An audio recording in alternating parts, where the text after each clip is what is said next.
मेरे पास बहुत सारे सवाल ऐसे आए रजिस्ट्रेशन के बारे में, वो आपको समझा देते हैं। मैंने पूरे जीएसटी में सप्लायर्स को 3 कैटेगरी में बांट दिया, very small supplier and big supplier. Very small supplier जिसका टर्नओवर अप टू 20 लाख है, स्मॉल सप्लायर जिसका turnover exceeds 20 lakh and up to 75 lakh है, और बिग सप्लायर जिसका टर्नओवर एक्सीड्स 75 लाख है। अब आइए स्मॉल सप्लायर के बारे में बात करते हैं। स्मॉल सप्लायर जिसका टर्नओवर अप टू 20 लाख है, या तो वो B2C कर रहा है यानी कि बिजनेस टू कंज्यूमर, या फिर वो बिजनेस टू बिजनेस कर रहा है।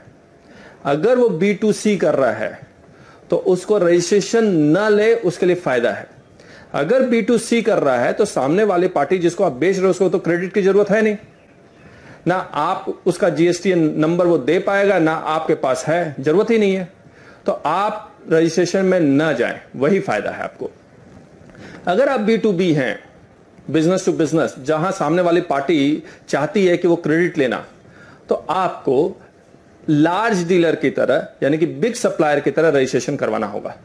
कंपोजिशन स्कीम में जाके कोई फायदा नहीं आपको, क्योंकि आप B2B है। कंपोजिशन स्कीम में अगेन क्रेडिट तो आप पास ऑन ही नहीं कर पाएंगे। तो जीएसटी की दुनिया में आने की जरूरत नहीं है। तो जीएसटी की दुनिया में आप तभी आए जब आप B2B कर रहे हैं, और कंपोजिशन स्कीम के थ्रू नहीं, लार्ज सप्लायर के थ्रू, बिग सप्लायर के थ्रू। अब आइए, अगर स्मॉल सप्लायर है जहां पर आपका टर्नओवर 20 लाख से ज्यादा और 75 लाख से तक है और B2C कर रहे हैं, तो आपको कंपलसरी आपको कंपोजिशन स्कीम में आना पड़ेगा अगर कंडीशन सेटिस्फाई कर जाए तो। लेकिन अगर आप B2B कर रहे हैं तो आप कंपोजिशन स्कीम में मत आए, क्योंकि अगेन आप जो टैक्स आपको देना है 1% वो पास ऑन नहीं हो पाएगा। तो आपको बिग सप्लायर की तरह रजिस्ट्रेशन करवाना पड़ेगा, और बिग सप्लायर है तो एक्सीड 75 लाख है तो आपको कंपलसरी रजिस्ट्रेशन लेना ही पड़ेगा, भले आप B2C ही क्यों ना हो। अब देखिए दोस्तों, जीएसटी में एक चुंबक लगा हुआ है जो आपको खींच लेगा जीएसटी में, और जहां पर रजिस्ट्रेशन करवाना कंपलसरी हो जाएगा। आप चाहे 1 रुपया का भी टर्नओवर कर रहे हैं तो भी वो चुंबक आपको खींच रहा है। कैसे? अगर आप इंटरस्टेट सप्लाई कर रहे हैं तो आपको रजिस्ट्रेशन करवाना कंपलसरी है। फिर B2B, B2C और टर्नओवर देखने की जरूरत नहीं है।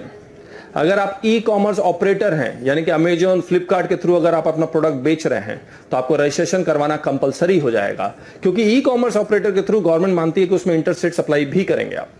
और अगर आप अपना खुद का ई-कॉमर्स चला रहे हैं तो भी रजिस्ट्रेशन करवाना कंपलसरी है। उसके बाद अगर आप रिवर्स चार्ज में आ जाते हैं तो आपको भी रजिस्ट्रेशन करवाना कंपलसरी हो जाएगा। यानी कि ऐसी कोई सर्विसेज अवेल कर रहे हैं जिसमें रिवर्स चार्ज एप्लीकेबल है और वो आप अवेल करना चाहते हैं तो रजिस्ट्रेशन करवाना कंपलसरी है। अब कुछ लोग ये कह रहे हैं, अगर आपका एक स्टेट से ज्यादा सप्लाई करते हैं, फ्रॉम मोर देन 1 स्टेट, तो हर एक स्टेट में आपको रजिस्ट्रेशन करवाना कंपलसरी है। यानी कि आपका रजिस्ट्रेशन हर स्टेट में हो या ना हो, वो कस्टमर्स कहां किसको बेच रहे, कस्टमर्स के ऊपर डिपेंड नहीं करेगा। आपने अपनी दुकानें जिस स्टेट में खोली हुई है वहां आपको रजिस्ट्रेशन करवाना कंपलसरी है।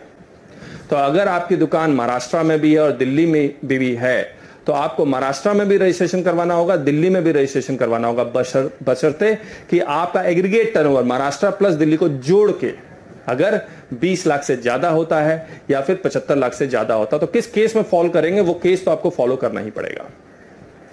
अगर सेम स्टेट में आप एक से ज्यादा बिजनेस कर रहे हैं, जैसे एक का मेरे पास फोन आया, बोला सर मैं मिठाई की शॉप चलाता हूं जिसमें मैं मिठाई खरीदता बेचता हूं, और मैंने वहां पर 4-5 टेबल लगा रखी है जहां पर मैं चाउमीन डोसा बना के सर्व भी करता हूं, और मेरी एक फर्नीचर की भी दुकान है सेम स्टेट में। तो मुझे 1 रजिस्ट्रेशन लेना चाहिए या 3 रजिस्ट्रेशन लेना चाहिए?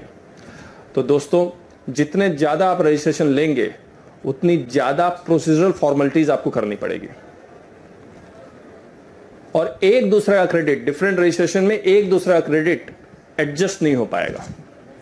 तो अगर आप एक ही रजिस्ट्रेशन लेते हैं तो एक दूसरा क्रेडिट एडजस्ट हो पाएगा। तो उम्मीद है आपको मेरी बातें समझ में आई होगी। धन्यवाद।